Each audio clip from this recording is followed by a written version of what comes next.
उन्होंने कुछ सोचा ही नहीं, ये उनकी परेशानी है। और पार्टी में जो डेमोक्रेसी की बात करते हैं ना, वो जरा समझे, भारत के लोकतंत्र को सबसे बड़ा खतरा परिवारवादी पार्टियों का है, ये मानना पड़ेगा।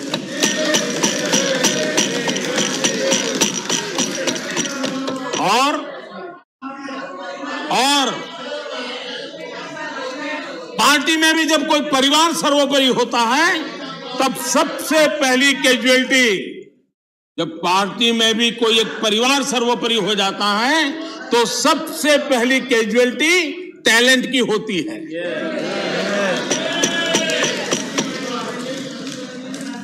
देश ने अरसे तक इस सोच का बहुत नुकसान उठाया है। मैं चाहता हूं कि सभी राजनीतिक दल लोकतांत्रिक आदर्शों और मूल्यों को अपने दलों में भी विकसित करें, उसको समर्पित करें और हिंदुस्तान की सबसे पुरानी पार्टी के रूप में कांग्रेस इसकी जिम्मेवारी ज्यादा उठाए। आदरणीय सभापति जी, यहां पर यह कहा गया कि कांग्रेस न होती तो क्या होता।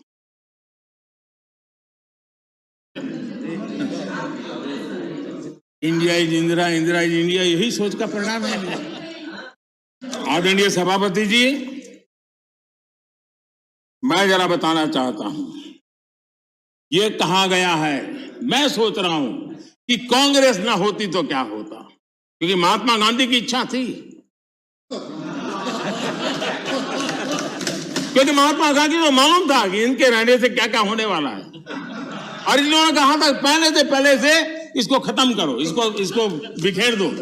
महात्मा गांधी ने कहा था। लेकिन अगर ना होती महात्मा गांधी की इच्छा के अनुसार, अगर हुआ होता, अगर महात्मा गांधी की इच्छा के अनुसार कांग्रेस ना होती तो क्या होता? लोकतंत्र परिवारवाद से मुक्त होता। भारत विदेशी चश्मे के बजाय स्वदेशी संकल्पों के रास्ते पर चलता। अगर कांग्रेस न होती तो इमरजेंसी का कलंक न होता। अगर कांग्रेस न होती तो दशकों तक करप्शन को संस्थागत बनाकर नहीं रखा जाता। अगर कांग्रेस न होती तो जातिवाद और क्षेत्रवाद की खाई इतनी गहरी न होती। अगर कांग्रेस न होती तो सिखों का नरसंहार न होता। सिखों का नरसंहार न होता। सालों साल पंजाब आतंकी आग में न जलता। अगर कांग्रेस न होती तो कश्मीर के पंडितों को कश्मीर छोड़ने की नौबत न आती। अगर कांग्रेस न होती तो बेटियों को तंदूर में जलाने की घटनाएं न होती। अगर कांग्रेस न होती तो देश के सामान्य मानवी को घर, सड़क, बिजली, पानी, शौचालय, मूल सुविधाओं के लिए इतने सालों तक इंतजार न करना पड़ता। आदरणीय सभापति जी, मैं गिनता रहूंगा। खड़गे जी, आपने भी 1 घंटा बोला। You are leader of the opposition. You are leader of the opposition. Please understand. You also spoke for 1 hour 6 minutes. पद्धति नहीं है। आदरणीय सभापति जी, कांग्रेस जब सत्ता में रही, देश का विकास नहीं होने दिया। अब विपक्ष में है तो देश के विकास में बाधा डाल रही है। अब कांग्रेस को नेशन पर भी आपत्ति है। नेशन पर आपत्ति है। यदि नेशन इसकी कल्पना गैर संवैधानिक है तो आपकी पार्टी का नाम इंडियन नेशनल कांग्रेस क्यों रखा गया?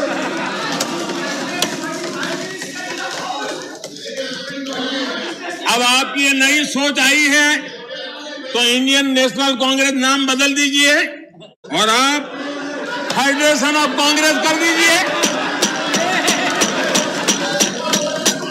अपने पूर्वजों की गलती जरा सुधार दीजिए।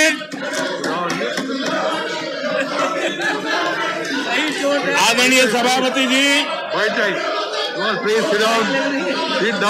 आदरणीय सभापति जी,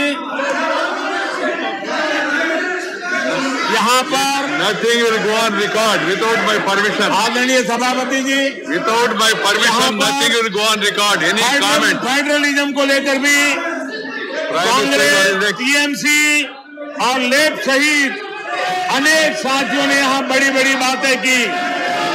जरूरी भी है क्योंकि ये राज्यों के वरिष्ठ नेताओं का ये सदन है, लेकिन सभी साथियों को आदरणीय सभापति जी,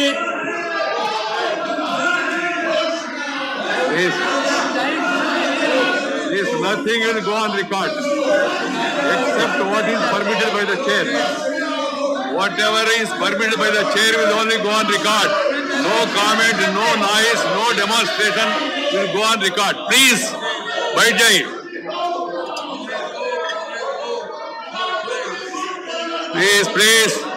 Please. The Prime Minister is intervening. I have permitted it. It will only go on record. Ramdas ji, आप चिंता मत करिए। इधर आप चिंता मत करिए। जो जाना है वो जाएगा। आप क्यों चिंता करते हैं? प्रधानमंत्री जी, yes. That is your comment, na? So let the people decide. When we speak, we don't bother about all this. धन्यवाद आदरणीय सभापति जी। लोकतंत्र में सिर्फ सुनाना ही नहीं होता है, सुनना भी लोकतंत्र का हिस्सा है। लेकिन सालों तक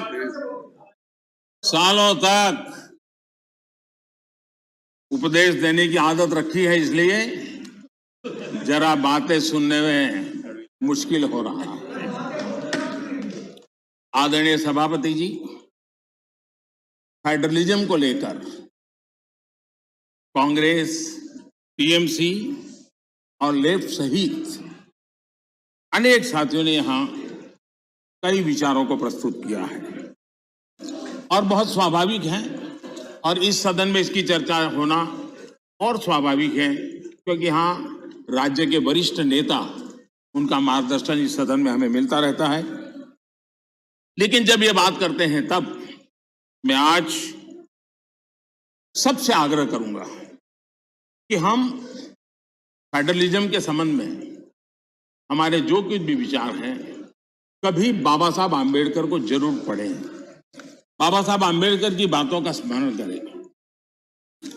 बाबा साहब आम्बेडकर जी ने जो संविधान सभा में कहा था, उसी को मैं कोट कर रहा हूं। और बाबा साहब आम्बेडकर ने कहा था, ये फेडरेशन एक यूनियन है क्योंकि यह अटूट है।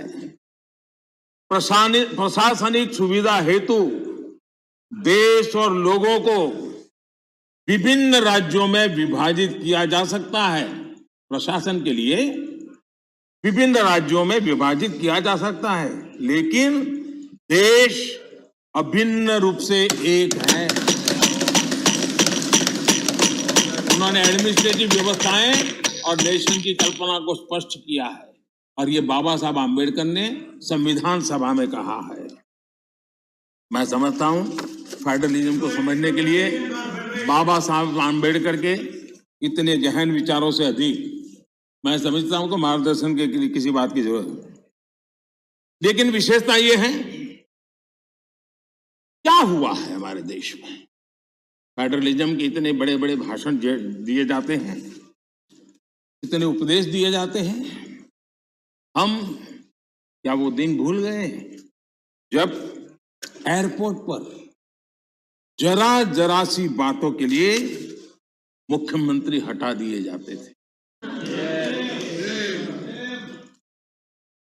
आंध्र प्रदेश के पूर्व मुख्यमंत्री टी अंजय जी के साथ क्या हुआ था, इस सदन के अनेक नेता अच्छी तरह जानते हैं।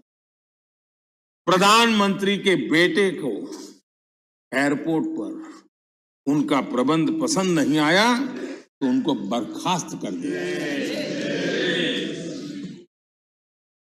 इसने आंध्र प्रदेश के करोड़ों लोगों की भावनाओं को आहत किया था।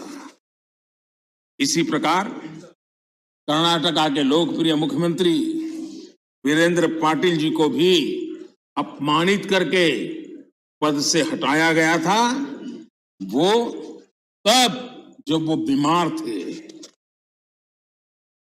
हमारी सोच कांग्रेस की तरह संकीर्ण नहीं है। हम संकीर्ण सोच के साथ काम करने वाले लोग नहीं हैं। हमारी सोच में राष्ट्रीय लक्ष्यों, राष्ट्रीय टारगेट और रीजनल एस्पिरेशंस, उसके बीच में हम कोई कॉन्फ्लिक्ट नहीं देखते हैं।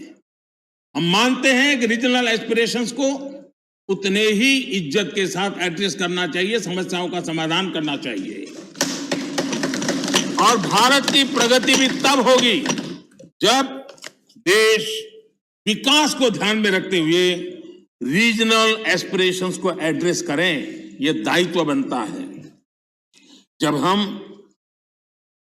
इस बात को कहते हैं देश को आगे बढ़ाना, लेकिन इसकी यह भी शर्त है कि जब राज्य प्रगति करते हैं तब देश की तरक्की होती है। राज्य प्रगति न करे और देश की तरक्की के लिए हम सोचे तो हो नहीं सकता है।